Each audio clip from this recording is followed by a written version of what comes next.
Absolutely, absolutely. All right, well, I am going to turn it over to you. Cool. So let me see if I can manage to share my screen real quick with everybody. Let's see, from beginning. Yeah, so my name's James Mitchell. I've been here at the University of Arkansas for just over a year now. I started last August, so quite a year it's been.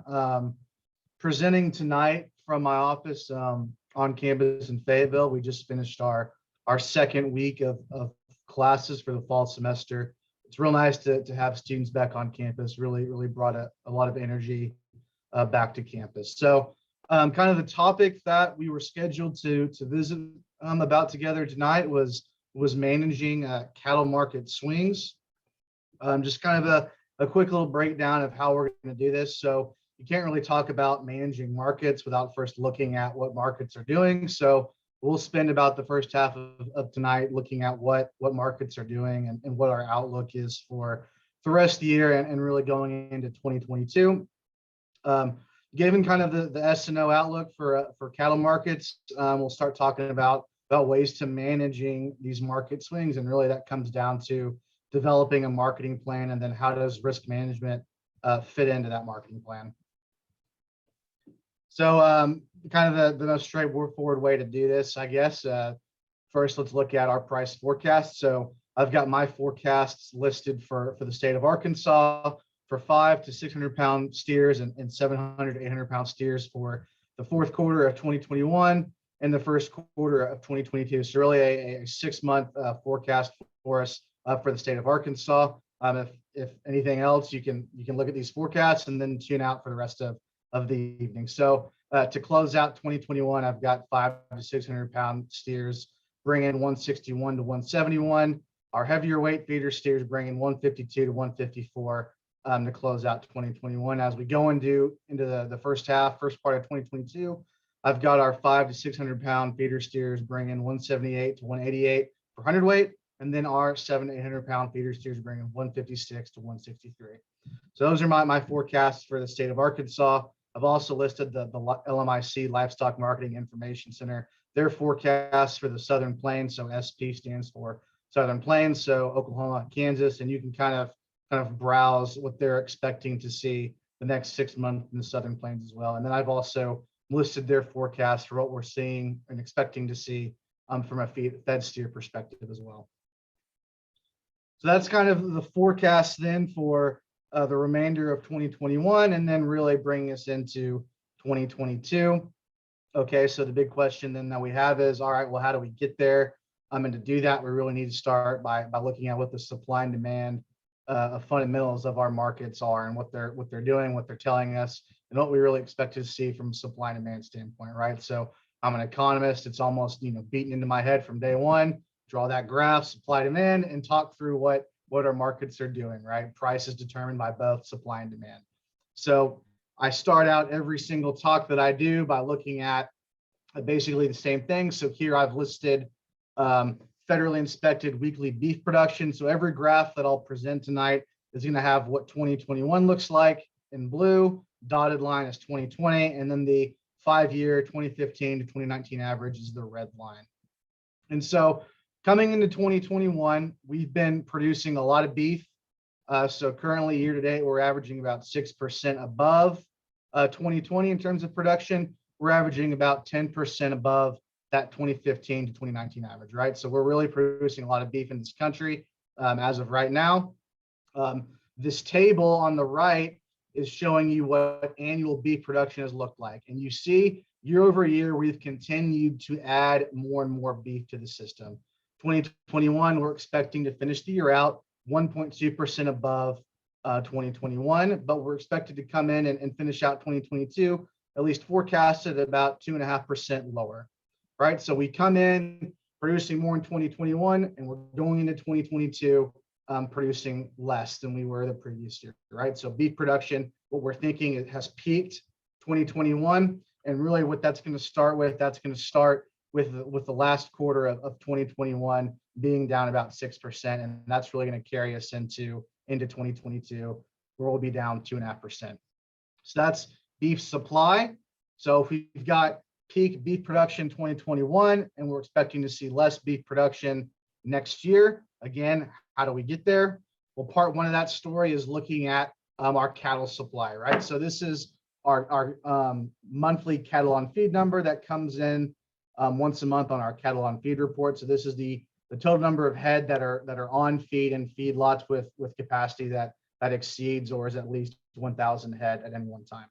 And so you can see the first 3 months of the year, that January through March time period, we've been really front end heavy in terms of what feedlot supplies have looked like, right? So if you look at that January to March cattle on feed inventory, you have to go back to 2006, 2007 to really find inventories that were exceeding what we were currently at January to March of this year. And really what that is a story of, that's really a carryover effect from feedlot placements to close out 2020, right? So a lot of those COVID disruptions that we saw in 2020 really disrupted the seasonal flow of cattle into our feedlots, such that July through September, we aggressively placed quite a few head on feed. And so that's really what we saw coming into the year, is that we were really front end heavy. And so that's why we've seen supplies heavier on the front end of the year. That's brought up beef production, lifted up beef production. If you look more recently, so the June, July time period, on feed inventories have actually been below 2020. So we've got about 11.3 million head on feed. That's about 98.7% of 2020. And we're really expecting to see those inventories continue to moderate throughout the rest of the year, right? So if we had a lot of cattle on feed, that's a lot of head to move through the system. That's a lot of beef that's produced the first half of the year. So the first part of that is the number of head was certainly larger than we would have thought, moderating currently through the rest of the year. And then the second part of that is the pounds of beef that we're getting per head, right? So this is our average steer dressed weight. So through the first half of 2021, January through June, we were averaging about 9 pounds heavier than where we were in 2020. So we were getting more beef per steer. More recently, the most recent data we have has us about 8 pounds below 2020, or 898 pounds of dressed weight per steer, right? So we started out lots of animals on feed, we were killing them and they were a lot heavier. So that's a lot more beef total. As feedlot supplies moderate, as we continue to see our dressed slaughter weights for steers moderate as well, that gives us less beef through the system to close out 2021. And then as we go into 2022, we really have to go all the way back to the farm and look at what our calf crop number is telling us. So this is our July estimate for the US calf crop. 2021 pegged our calf crop at 35.1 million head, or just slightly down 0.1% from 2020, right? So we've had 3 consecutive years, so 2019, 2020, 2021, 3 consecutive years of declining calf crops, right? So 2019, 2020, 2021 calf crops, that's 2021, 22, 23 beef production, right? So 3 years of declining calf crops with the expectation that we're going to see a declining calf crop to go into 2022 as well. That's what tells us that we're going to see less beef moving through our system going into 2022. And so less beef is less supply. That's supportive of cattle prices. So that's one side of that story, though. We really need to look at both sides of that. So part one is supply. Part two of that equation is demand, right? So looking at demand fundamentals first, looking at what domestic demand looks like. So what I have in front of us right now is a annual all fresh retail beef demand index. And the base for this index is the year 2000. So numbers that are greater than 100 means that beef demand was above the year 2000, and numbers that are less than 100 means that beef demand was below the base of 2000, right? So despite everything that happened in 2020, beef production was 19% above where it was 20 years ago, right? So definitely a positive for our industry was that, despite record high beef prices, all the disruptions and uncertainty that COVID brought us, beef beef demand was really strong in 2020. Beef remained the number one protein of choice for us in the U.S. And so certainly a good thing to hang our hats on in 2020 if we had to find one, right? Here, this is a quarterly beef demand index for the same all fresh retail beef demand. It's for the first quarter of the year, right? So that strong demand that we saw to finish out 2020 really carried over into the first part of 2021 as well, right? So this number is 120. That means that relative to the first quarter of the year 2000, beef demand was 20% higher, right? So continued strong beef demand has been really, really supportive for both beef and cattle prices this year. And you can really see that when you look at boxed beef value. So this is the choice boxed beef price on a weekly basis. Again, this solid red line is the 2015-2019 average.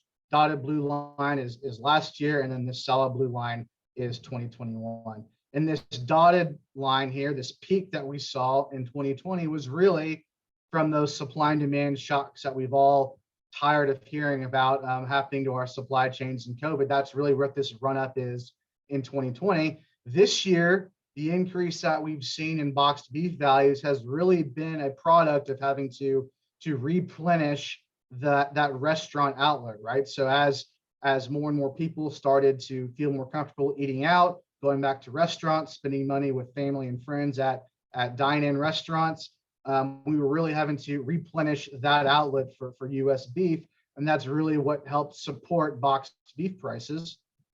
And if you look at where we currently are, we're still well above even 2020, currently at $347 a hundredweight, right? So if you break this out by primal values, it really does kind of support that story of a recharged restaurant outlet, right? So you look at the loin values, the rib values, really strong this year.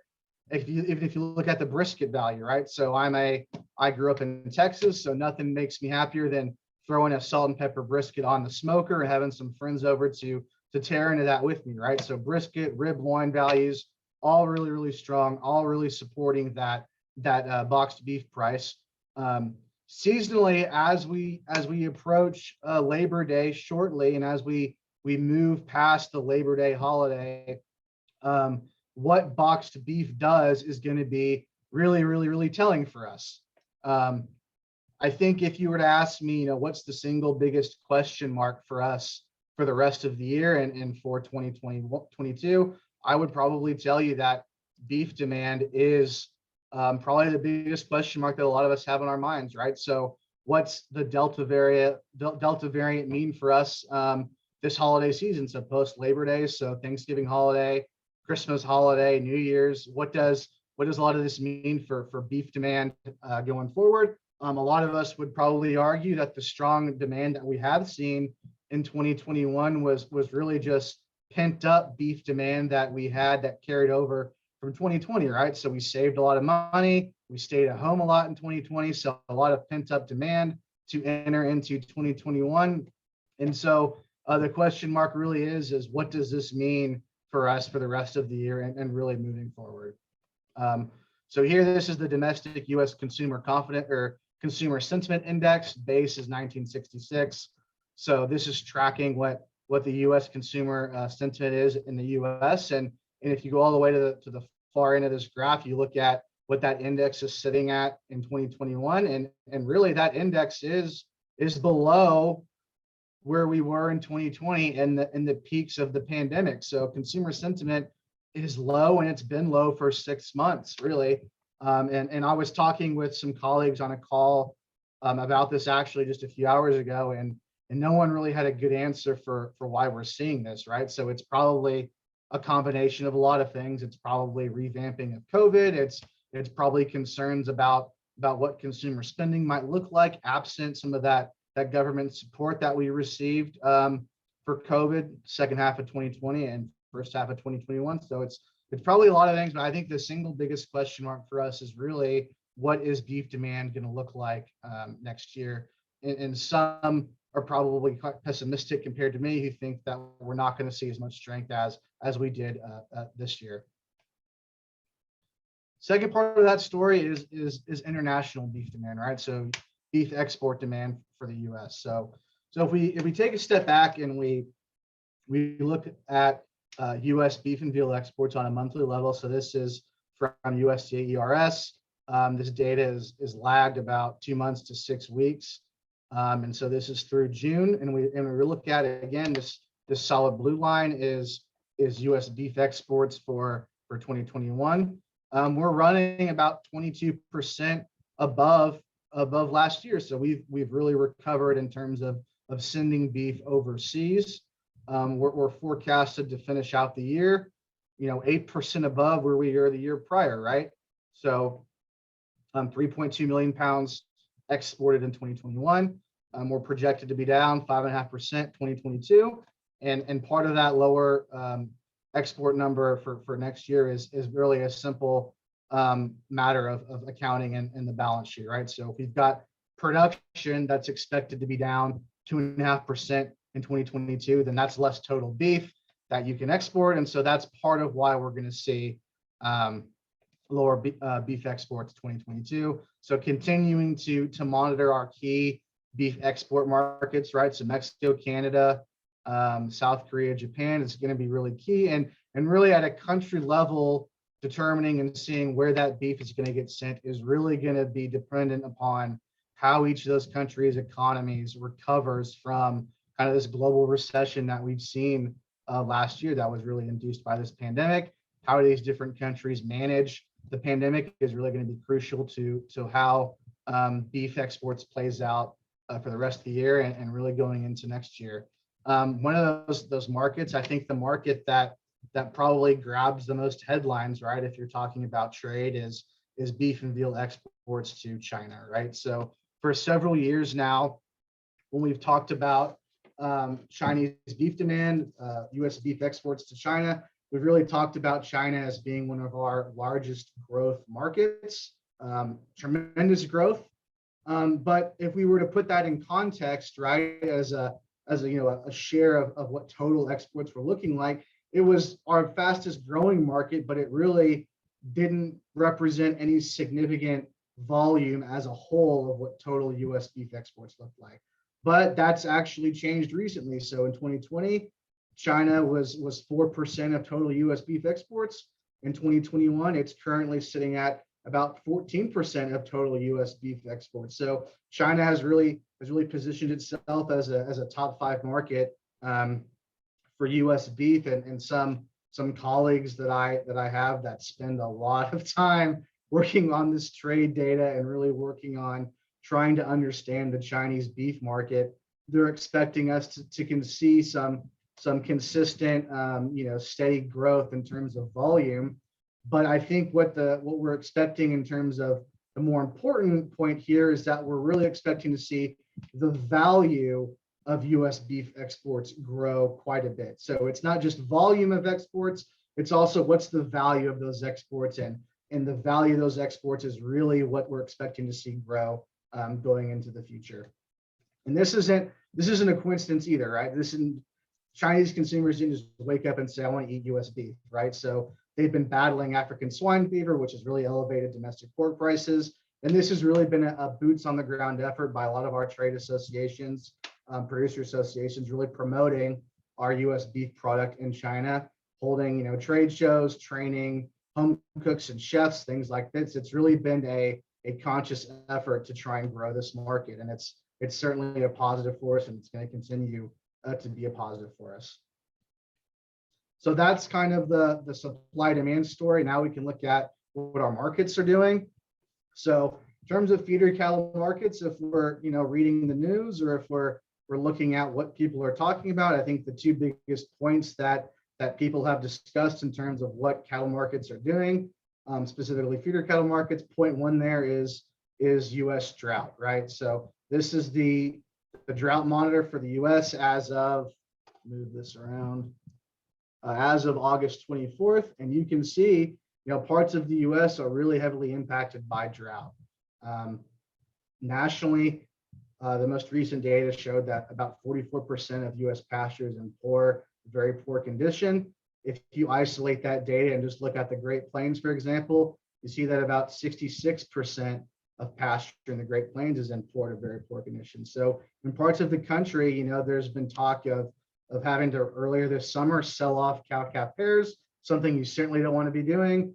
Early weaning, taking calves to market potentially earlier than what we would seasonally expect to see. So definitely some tough decisions to be made for parts of the country, right? And this is not like the drought that we saw 2012, right? So if you look at the drought map for 2012, September, for example, this whole central US was painted red, including Arkansas, right? So this is definitely a more of a regional drought, but definitely have some impacts that are certainly going to impact us here in Arkansas. Part two of that is then the feed cost story. So if we're talking about feed costs, what we're really talking about is corn markets. This is the Southern Plains corn price. Recently, we had prices at $6.52 a bushel. As we start and kick off the new marketing year, USDA is forecasting that the corn price for the 2021-2022 corn price is going to average about $5.75 a bushel, right? So higher feed costs, higher corn prices. What does that do for cattle markets? That really puts pressure on them, right? So that raises the cost of gain for our feedlots that are using a grain diet to add pounds. And what that really does is that incentivizes the industry to add more pounds on pasture, so outside of feedlots. So I've got here Arkansas prices for 500 to 600 pound steers.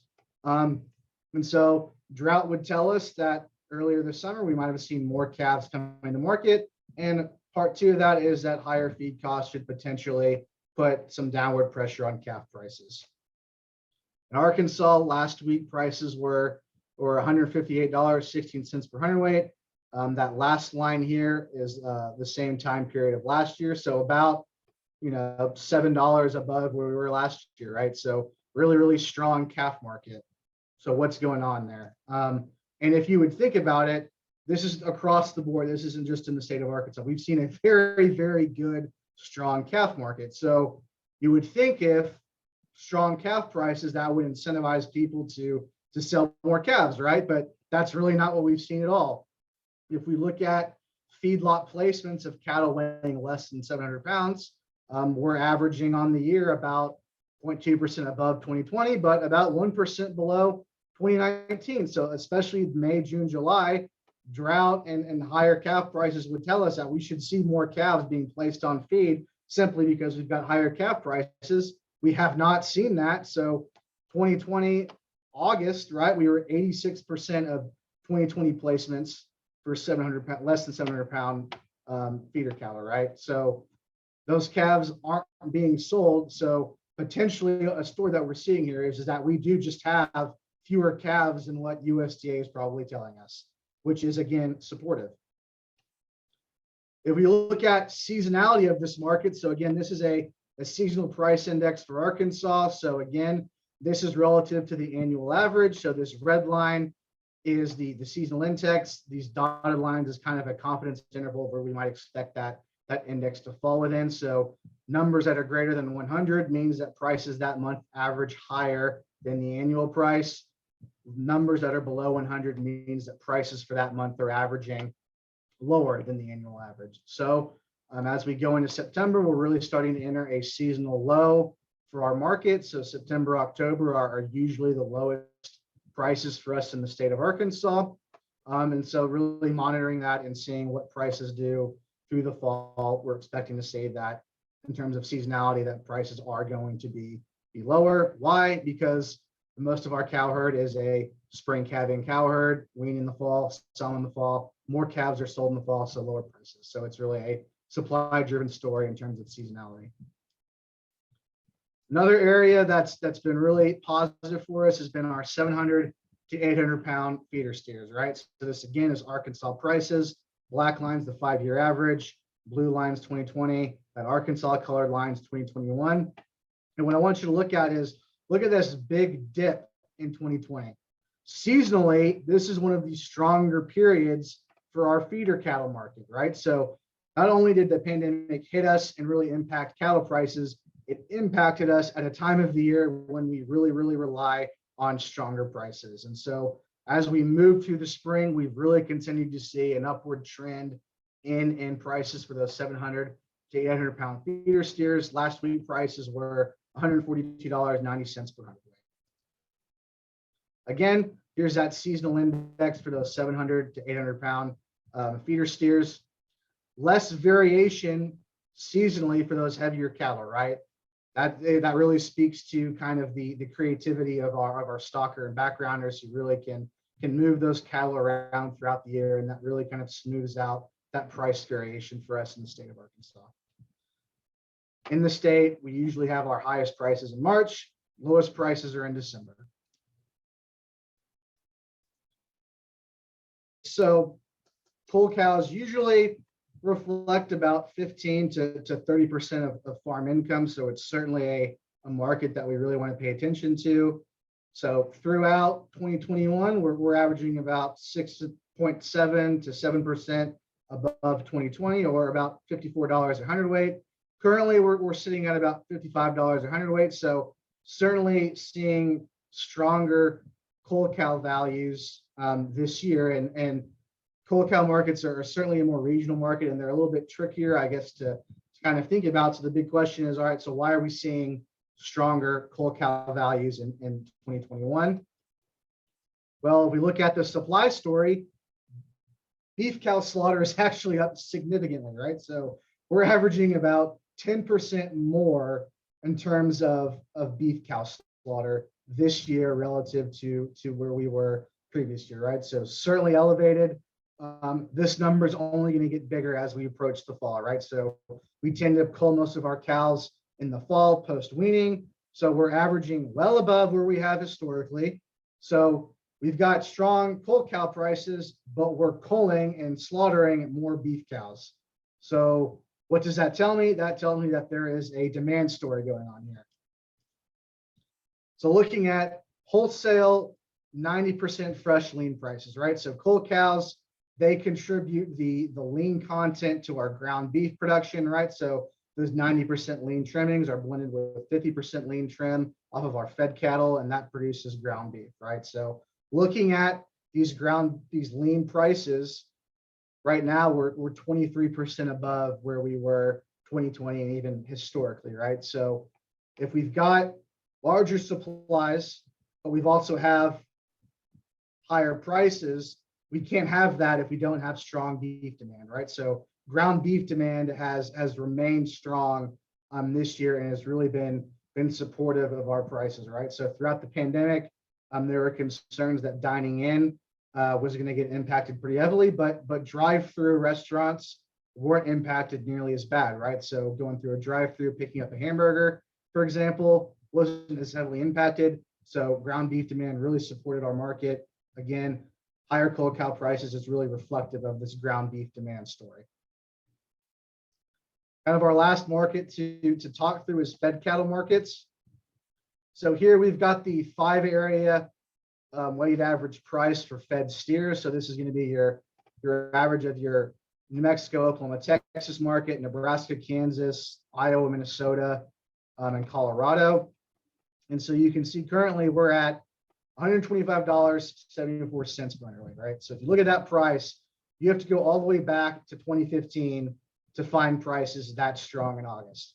So we've held steady at a time when seasonally we would see fed steer prices decline, right? Let's ignore 2020 altogether, this dotted line, right? It looks, and it was just a complete roller coaster of events, right? So trying to figure this market out last year was like trying to drink from a fire hose. It was insane.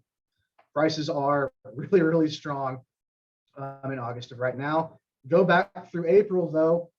April to about July, we were really, really holding around that 120 mark. And there was really a couple of things that were really holding this market back from really, really taking off. First part of that is, like we went back to earlier, was we just had a lot of cattle that we were trying to move through the system, and we just couldn't do it quick enough, right? So year to date, Total cattle slaughter was 5.9% above 2020, 1.5% above 2019. So this year, we've just had lots of fed cattle that we've tried to move through the system. We have not been able to do that quick enough. As feedlot inventories, as fed cattle supplies decline, that has certainly been supportive of fed cattle prices paired with strong beef demand. So if we really want to kind of hone in on what we mean by struggling to process these animals quick enough. So I was in a webinar about 2 months ago, and a colleague at Iowa State who I work with, Lee Schultz, threw this graph up, and it tells a really interesting story. So this isn't just unemployment. This is unemployed persons per job opening, and it's seasonally adjusted. So in June of 2021, we had 0.9 unemployed people per job opening. So we had less than one person per job opening, right? So labor has been the single biggest thing, in my opinion, that has really held back this market from being able to process these supplies quick enough. And this statistic really speaks to that, right? So yes, we've been declining for quite some time, but we're really at a low point in terms of labor availability per job opening. If we want to see something that maybe hits a little closer to home, excuse me. Let's see, back the other way. So this quote was from 2 weeks ago, and it was from an executive at Tyson who said that currently it's taking us 6 days to do 5 days of work.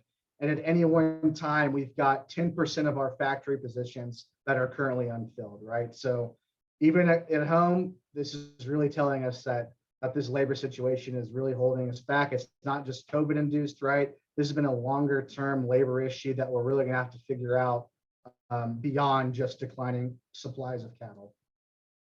And if we really want to see what this looks like in terms of beef production, so this is Saturday cattle slaughter. So that's sixth day, right? So 2015, 2019, Saturday slaughter has averaged about 6% of total weekly cattle slaughter.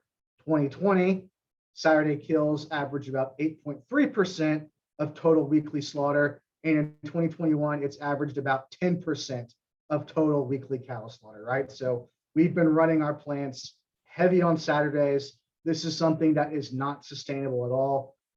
This supply or this labor challenge in terms of processing is really something that we're going to have to get through.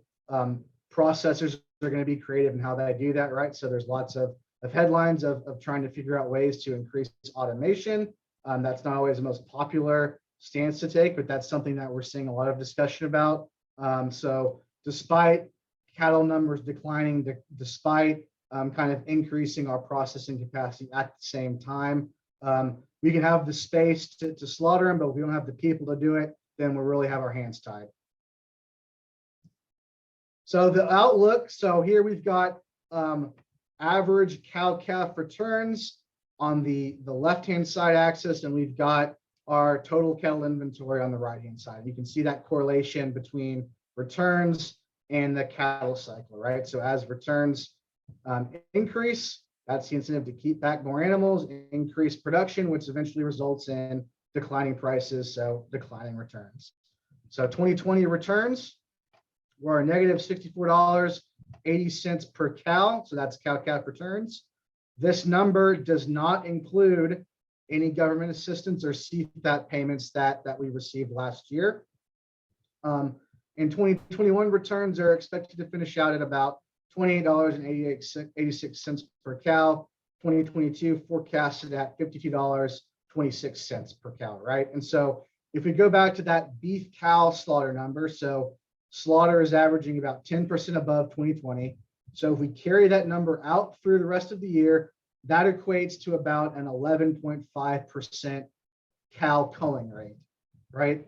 And that's probably the highest cow culling rate that we've seen since about 2011. Pair that with heifer slaughter, that's up about 7.5%. So culling is up. We're not retaining as many animals. That means that we should continue to expect to see declining inventories as we go into 2022 and even into 2023, right? So that's really what that story is telling us. So I don't think returns in 2022 are going to be strong enough for us to see any sort of increase or expansionary behavior in terms of our total cattle inventory. And so strong prices are the forecast, but when we tend to see dollar signs, sometimes we tend to forget about the other side of that equation, right? So profit is revenue minus costs. So we need to really, really pay attention to the cost side of that equation, right? So this is total cash costs plus pasture rent. And this black line is just an annual trend line for what costs have been doing. So annually, our cow costs are increasing in terms of per cow, $22.40 per cow, right? Cow costs are expected to be up significantly in 2022. And a lot of that is just feed costs, right? So yes, we've got higher prices, but we're also going to have higher costs. And so managing costs is going to be as equally important as trying to market those calves or those steers and get a higher price. So the bullish summary here is that we've cleared front-end heavy supplies of feedlots. That's supportive. Feeder cattle supplies are tightening on 3 consecutive years of a declining calf crop. That's tighter supplies. Again, that's supportive. Herd liquidation, so culling our cow herds in the short term is a bad thing, right? That's people making real decisions about their business. But in the long run, that is supportive of longer run supply dynamics, supported by stronger domestic and export beef demand with a question mark hanging on what's that going to look like next year. The bearish summary is actually not that bad, right? So we're certainly more bullish than we are bearish in terms of what we're going to think about next year. So feed costs could continue to be a headwind for our markets, could continue to challenge cattle markets next year with forecasted corn prices above $5 a bushel. The hay situation could add fuel to that and challenge the winter feeding situation even more, right? So those drought conditions out west and in the Great Plains certainly add to those challenges from a hay supply perspective. And then on the demand side, the uncertainty of COVID remains. And I think we're certainly managing it better than when it first happened, but it's still going to be there. And that's certainly something to continue to watch. Do I think that it's going to completely tank our markets like it did in 2020? No, but as we've seen from all this, if anything can happen, it will happen. But I do think that it's something to watch as we close out the year. So that's kind of what markets are doing. Second part of this is, okay, well, how do we manage those swings in our markets? And really, what that means is developing a marketing plan, right? So have a marketing plan and write it down, put it on paper, right? So this, in a sense, is your playbook, right? So later this week, when Sam Pittman and the Razorbacks head to play our first game, our coaches have that playbook in their hand. They've ran through all the different scenarios that could happen during that game. They've got their goals written down for what they want to achieve in that first game. They have a good sense of what could be thrown at them, right? And they've got a playbook to reference to really navigate those surprises that we could see. Similarly, for cattle marketing, we should have a marketing plan that's written down that we can reference to really track what our goals are, track how we want to achieve those goals, and react and respond as things change so that we can update our plans. And so this is really the what, when, where, why, and how for how we're going to market our cattle each year. It starts really with listing what your objectives are and then writing out a plan for how you're going to accomplish those objectives. Part one of developing that marketing plan, let's go back to that cost graph that we had. So again, this is total cash costs plus pasture rent. Costs are in dollars per cow. Part one of that marketing plan is knowing what your break-even cost of production is. So in 2021, for example, our cost of production is $847.74 per cow. So if that is our 2021 cow costs, then our break-even price for a steer that weighs 550 pounds is $154.13 per hundredweight. You get that number by dividing your cow costs by the number of hundredweights that you're planning on selling. So if we're selling a 550 pound steer, that's 5.5 hundredweights. divide your cow costs by 5.5, and that tells you what your break-even price should be to cover those costs and break even, right? So if we're trying to figure out our marketing strategy, if we don't know that cost of production, we're really tackling it blind, right? So this number is probably the single most important number that you need to track is what's your cost of production, what are you planning on selling? If we're a cow-calf producer, that's pretty obvious. And what does that tell us about what our break-even price is and what we need to see markets offering for us to break even? So step one, figuring out that break-even price, $154.13, right? So I'm less concerned with what these numbers are. I'm more interested in showing us how we use these numbers to arrive at a decision, right? So I certainly encourage everyone to go home and work through this scenario with their own numbers. This is just a numerical example. I'm more interested in showing us how we use these numbers to get to a decision, right? So this is our break-even price. Now that we know our break-even, the next step is to find and set a target price to achieve that goal of breaking even or getting a profit, right?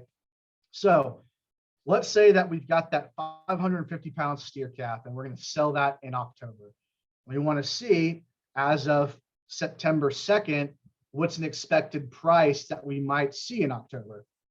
So the way that we can do this is, let's take what the October CME futures contract is trading at, $168.43 per hundredweight.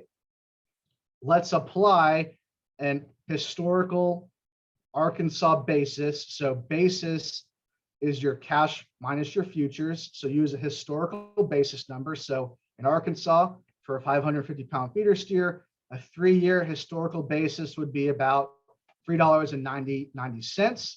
So to get at an expected cash price, just add basis to futures. So given the futures price, which is traded every day, right? We don't have to forecast that.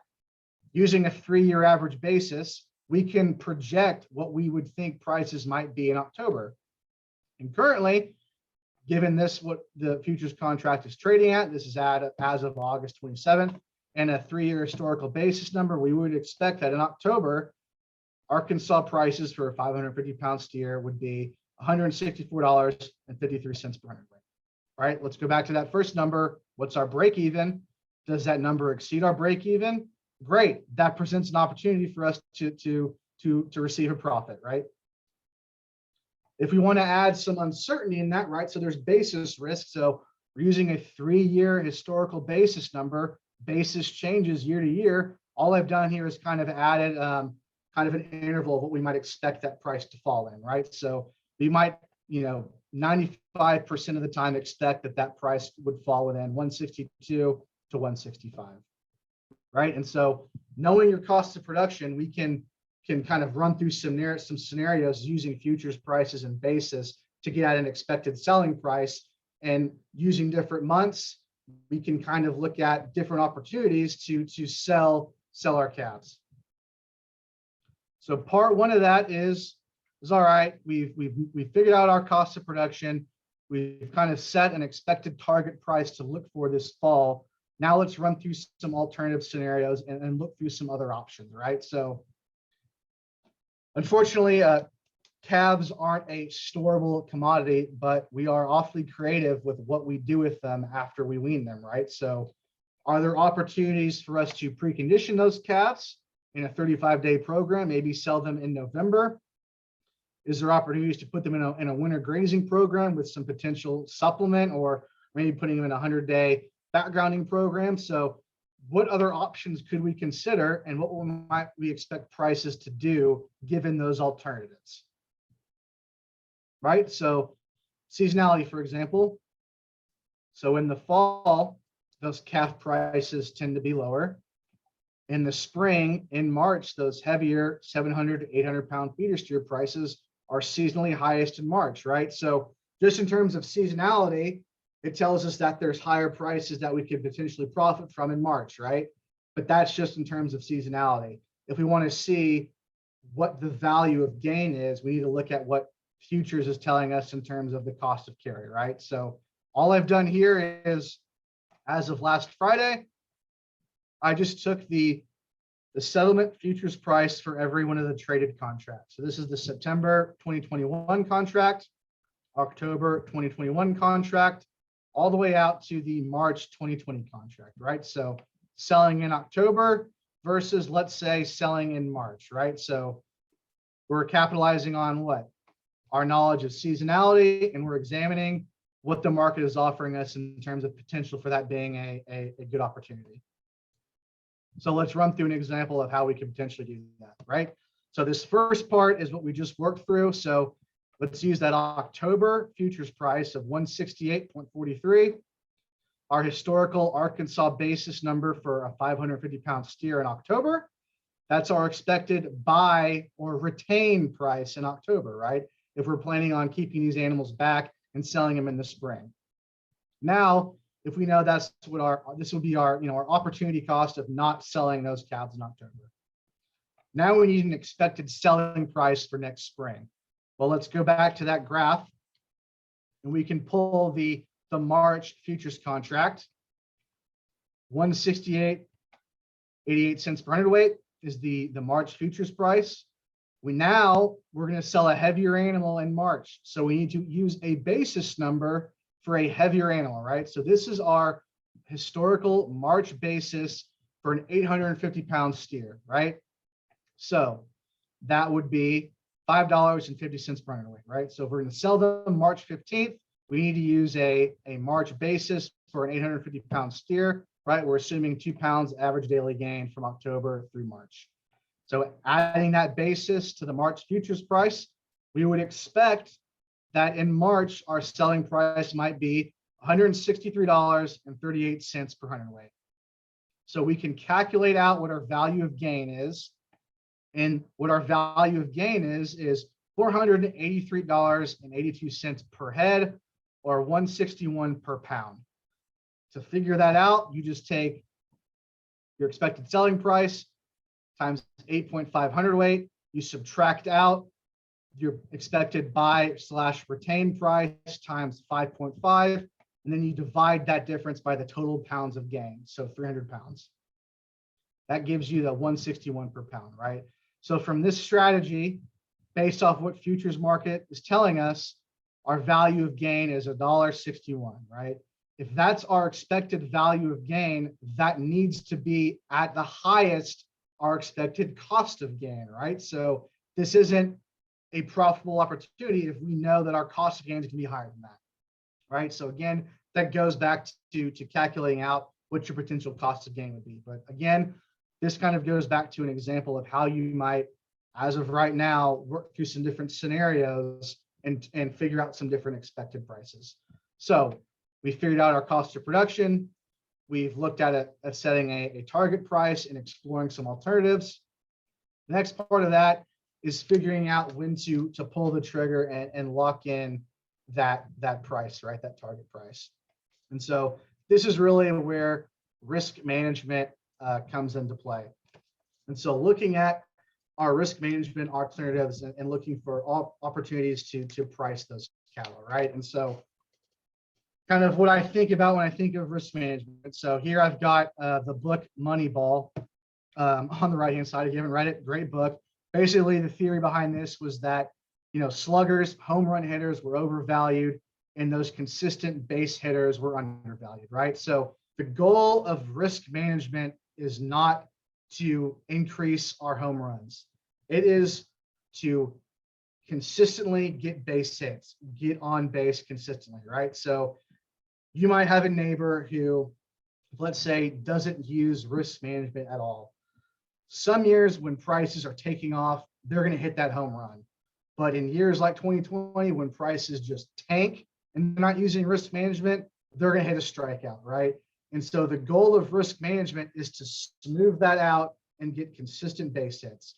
Apologies for the baseball reference, but that's how I like to think about risk management, right? We're not trying to chase higher prices. We're looking for opportunities to lock in a price. And in some years, that might not even be locking in a profit. In some years, that might be just putting a cap on what our loss might be, right? But the goal is to smooth out and average out our farm income to be a more steady number one reason for doing it is just the simple fact of wanting to sleep better at night.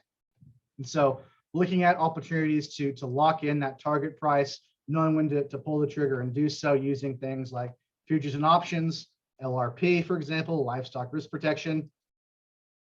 So looking at the different contracts and knowing your cost of production, knowing what your target or your goal price would be, and looking at the board and seeing what it's offering and seeing if it's offering opportunities that fit your enterprise to lock in a price, right? So this is a November contract, for example, goes back all the way back to the beginning of 2021. There's certainly opportunities here, I think, for some to lock in something that is favorable, that might fit their operation. And that's really the case across the board here, right? So we've got prices all the way out into next August at $175.25 per hundredweight, right? So looking across the board, looking at opportunities that fit what you're doing and fit your operation to lock in something that's favorable given what your marketing plan is.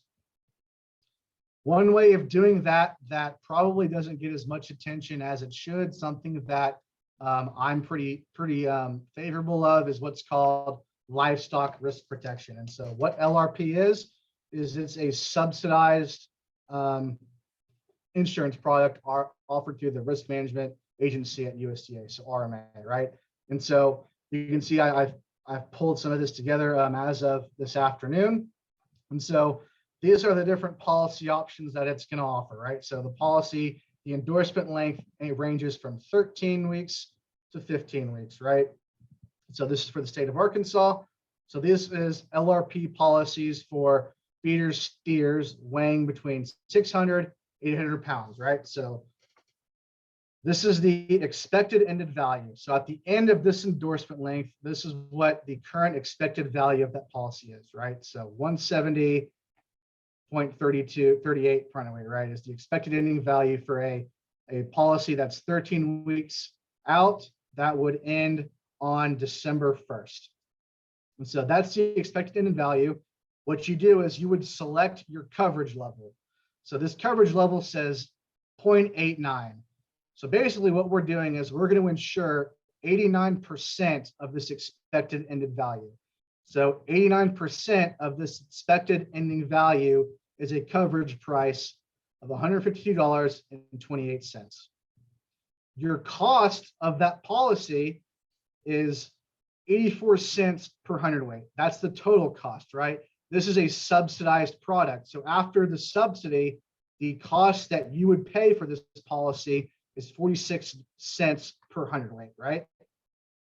And so this coverage price is what you're insuring. You're insuring off of this expected ended value at the end of the policy. So as of December 1st, if the actual ending value, this far right column, if the expected ending value is less than your coverage price, you would receive an indemnity, right?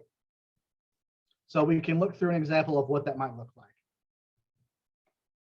Again, we could spend a whole hour talking about this.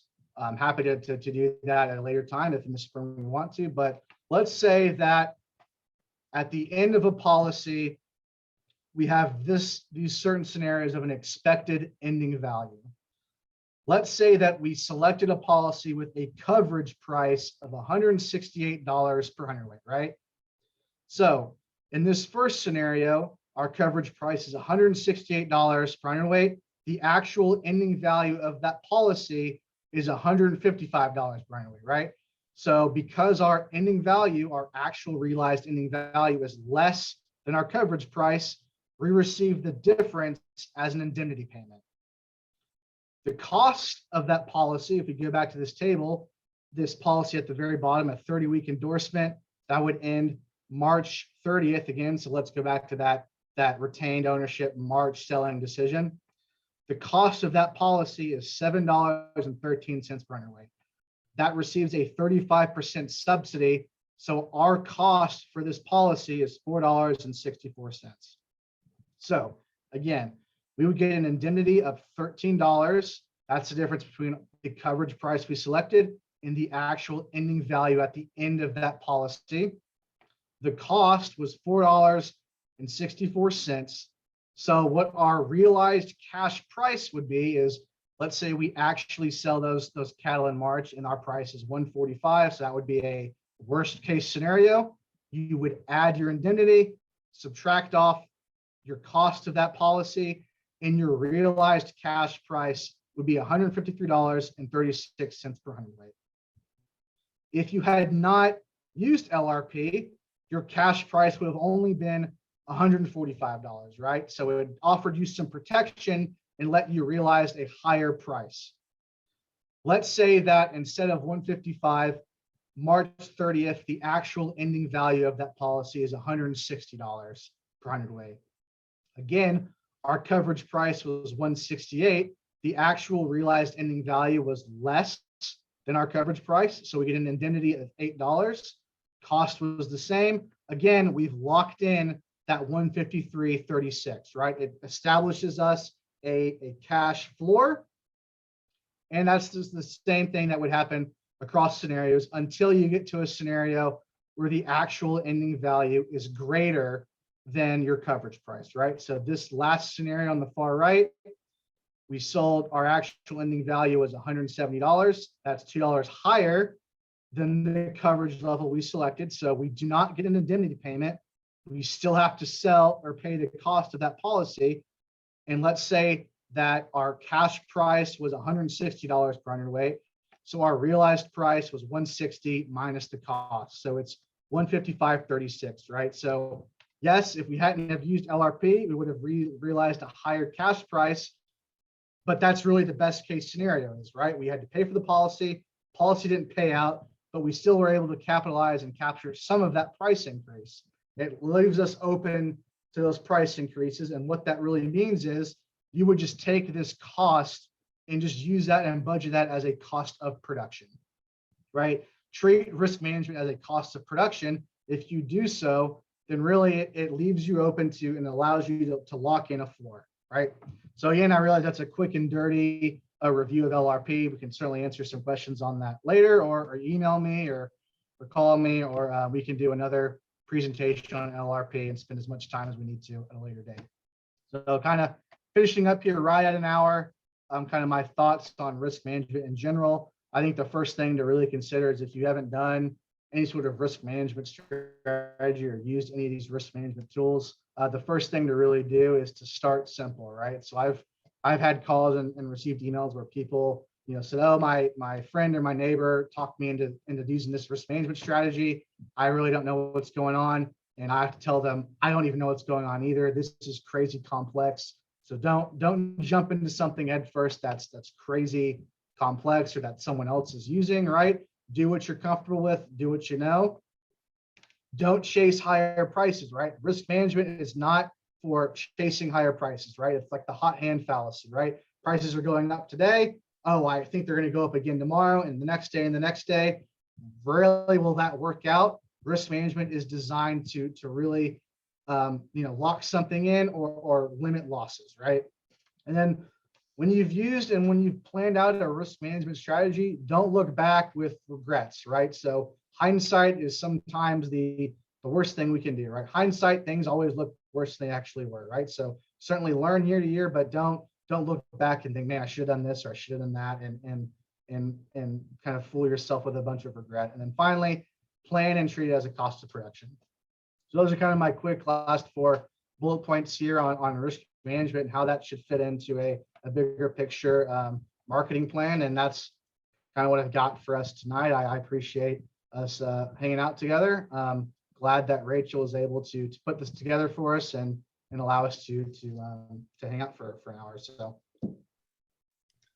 Thank you very much, James. We appreciate you taking time to be with us this evening, and I appreciate everybody that logged on tonight. Next week, our topic is going to be on supplemental feeding through the winter. Dr. Mitchell talked a lot about cutting those costs and understanding what your costs of production are.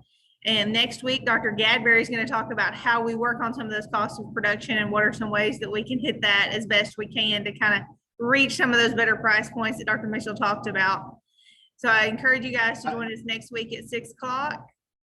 And then also I want to go ahead and drop a bubble on October the 5th, which is a Tuesday night. We're going to be hosting our Fall Go Green webinar. This is a statewide webinar. Dr. Mitchell will be our keynote speaker that night as well to talk some more about preconditioning and how to hit those markets and expand on some of the things he probably discussed a little bit tonight. So I encourage you guys to join us for that. When we close out of the Zoom, a link will pop up with a survey in your windows. So I do ask that you it shouldn't take you more than 5 minutes to complete that evaluation for us. We would really appreciate it. With that, if there aren't any questions, I've been watching the chat and nobody's turned one in. If you think of something, feel free to shoot me an email. I can reach out to Dr. Mitchell and share that, or you can see his email right there as well. Feel free to reach out to either one of us and we'll try to get your questions answered. Thank you guys for joining us.